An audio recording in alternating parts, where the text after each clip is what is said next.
Hello readers, welcome to my channel. Today I explain you further part of lesson the language of the birds. हमने last part में पढ़ा था कि जहाज में वो ऊपर वाइल्ड स्वेंस को उड़ते हुए देखते हैं और वो कुछ आपस में बातें कर रही होती हैं। तो मैन इवान से पूछते हैं what are they talking about, ये किस बारे में बात कर रहे हैं।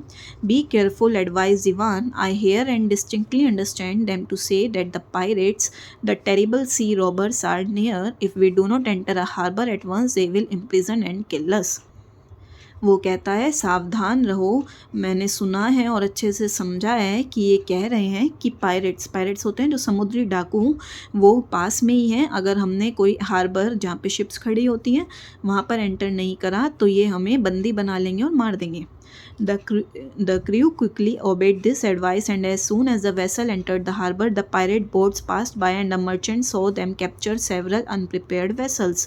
तो जो क्रू था, जो मीन्स से शिप में सेलर्स थे, वो एकदम उसकी बात को मानते हैं और फटाफट हार्बर में एंटर कर जाते हैं। और जैसे ही वो हार्बर में एंटर करते हैं तो वो देखते हैं कि समुद्री डाकुओं की बोट जो है वहाँ से पास होती है, और साथ में वो देखते हैं कि उनके साथ साथ बहुत सारे और जहाज भी बंदी थे।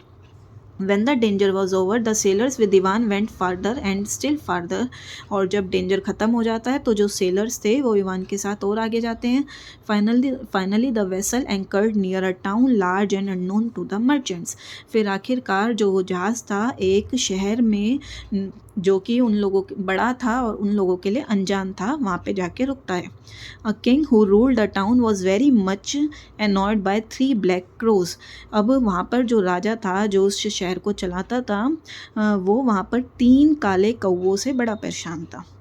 These 3 crows were all the time perching near the window of the king's chamber. और ये 3 जो कौवे थे वो हर टाइम राजा के कक्ष के बाहर बैठी रहती थी और मतलब बोलती रहती थी कुछ कुछ। No one knew how to get rid of them and no one could kill them. अब किसी को नहीं पता था इनसे कैसे छुटकारा पाया जाए, या और कोई उन्हें मार भी नहीं सकता था।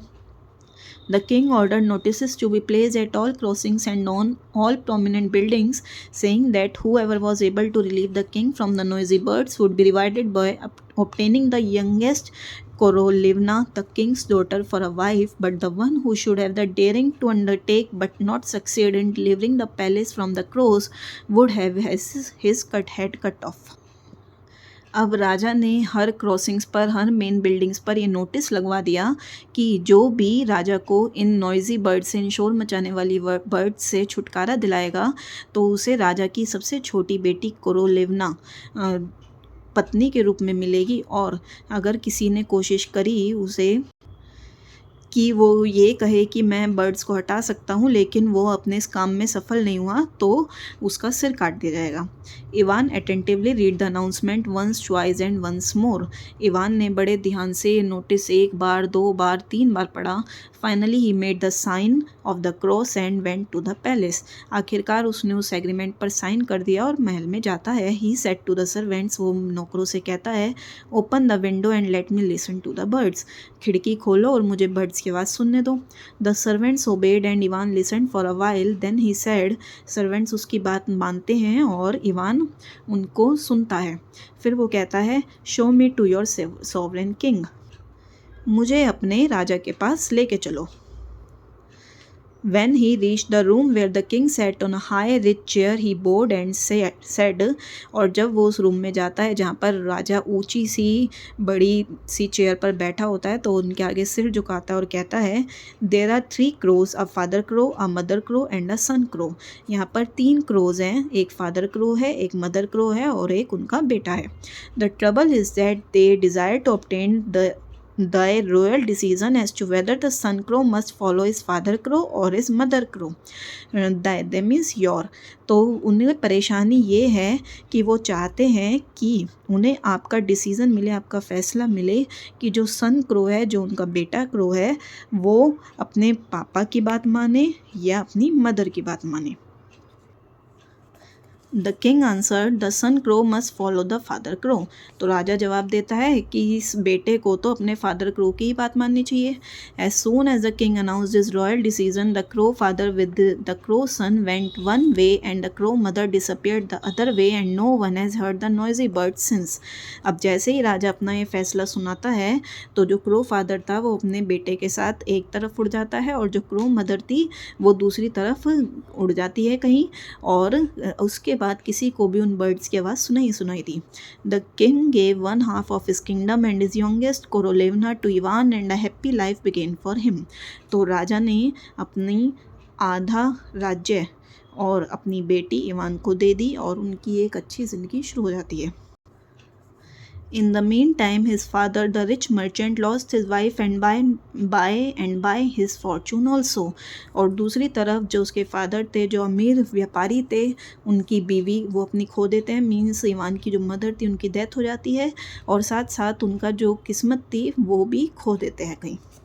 There was no one left to take care of him and the old man went begging under the windows of charitable people। और उनकी केयर करने के लिए, जो उसके फादर थे उनकी केयर करने के लिए अब कोई नहीं था, और जो बूढ़े उनके जो फादर थे वो बूढ़े हो चुके थे, तो फिर वो जगह जगह भीख मांगते थे। He went from one window to another, from one village to another, from one town to another and one bright day he came to the palace where Ivan lived begging humbly for charity. और जो उसके father थे वो एक घर से दूसरे घर, एक गांव से दूसरे गांव, एक शहर से दूसरे शहर, और एक दिन ऐसा आता है कि वो उस महल में जा पहुंचते हैं जहाँ पर इवान रहता था और वहाँ पर वो भीख मांगते हैं। Ivan saw him and recognised him, order him to come inside and gave him food to eat and also supplied him with good clothes asking questions. Ivan उन्हें देखता है और पहचान लेता है, उन्हें अंदर आने के लिए कहता है और उन्हें खाने के लिए कुछ देता है और साथ में अच्छे कपड़े देता है और कहता है, dear old man what can I do for thee, he said. तो वो पूछता है, मैं आपके लिए क्या कर सकता हूँ। If you are so very good, answered the poor father without knowing that he was speaking to his own son, let me remain here and serve thee among my full servants. तो वो कहता है, उसके father कहते हैं कि अगर आप इतने अच्छे हैं, तो उसे ये नहीं पता होता, वो अपने ही बेटे से बात कर रहे हैं, इवान से बात कर रहे हैं।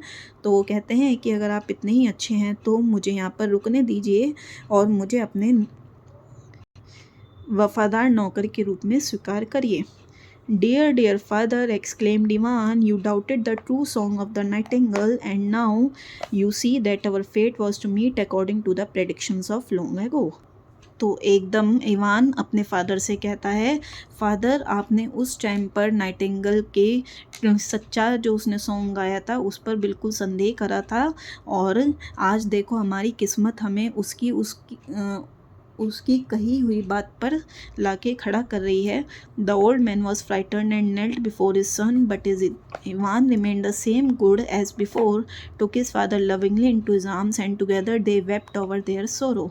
और वो ओल्ड मैन एकदम डर जाता है और उस अपने बेटे के पैर में बैठ जाता है, लेकिन जो इवान था वो अच्छा तब भी, तो अपने फादर को अपनी बाहों में लेता है और दोनों एक दूसरे के साथ अपने दुख बांटते हैं।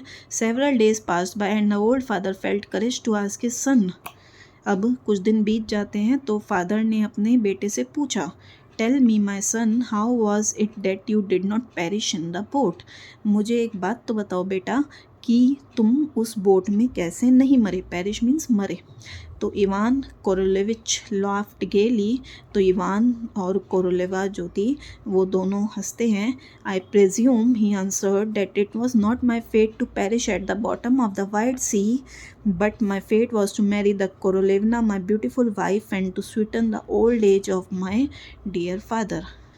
तो वो इवान उस बात का जवाब देता है कि मेरे हिसाब से मेरी किस्मत में उस समुद्र में मरना नहीं था, मेरी किस्मत में कोरोलेवना जो कि मेरी एक सुंदर सी बीवी है उससे शादी करना था, और साथ में मेरे फादर की जो बुढ़ापे की उम्र है उसे सुधारना था।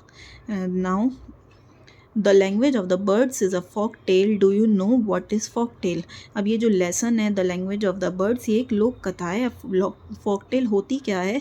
ए folk tale is a short narrative in prose of unknown authorship which has been transmitted orally folktale छोटी छोटी कहानियाँ होती हैं जो किसी एक पर्टिकुलर इंसान ने नहीं कही हुई होती और एक जगह से दूसरी जगह वो ओरली पहुँचती रहती हैं। I hope now you understand the lesson. Please like, share and subscribe the channel. Okay, thank you. Bye bye.